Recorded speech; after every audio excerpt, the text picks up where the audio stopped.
This is a really basic tutorial on how to put the pads into the correct position so neither you nor your client are going to get injured. I know of many people who are getting injured within 1 week, only 1 week, of buying their first set of pads and holding them for somebody else. This is no substitute for getting training from somebody on how to hold the pads, but hopefully this will help, and hopefully this will prevent you getting any injuries if you decide to hold the pads, which, let's face it, are the most useful tools of our trade, because these make us as a personal trainer absolutely indispensable, because no one can do pads on their own. Here's a few good pointers to get you started.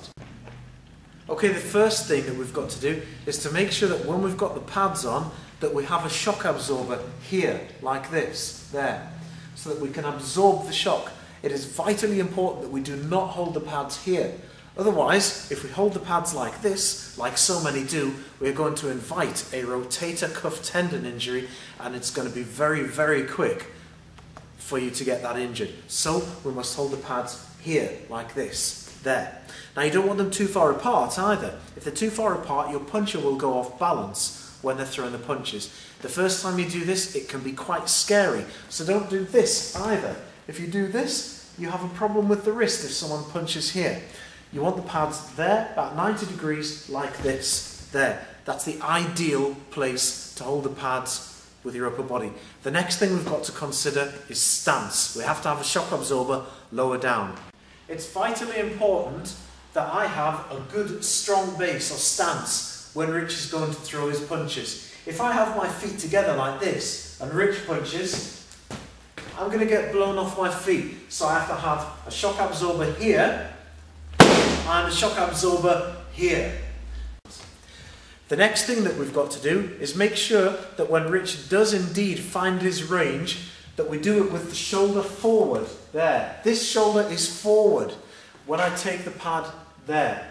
If his shoulder was flat here, when he punches, that shoulder will go forward, and this is going to blow my shoulder out. So we check the range with the shoulder forward, like this. Another thing we've got to make sure of is that, say if Rich was a lot shorter than me, we're the same height, but if he was a lot shorter than me, I don't just put my hands down to him like this. I should hold the dot level with his shoulder, but if I hold it down like this and he were to punch my wrist, my pads, this is going to break my wrist. So we have to make sure that we get down with our legs and we keep this straight. This wrist must be straight, like this. So if you're very tall working with someone short, you get down with your legs. Otherwise, you're going to invite an injury to the wrist.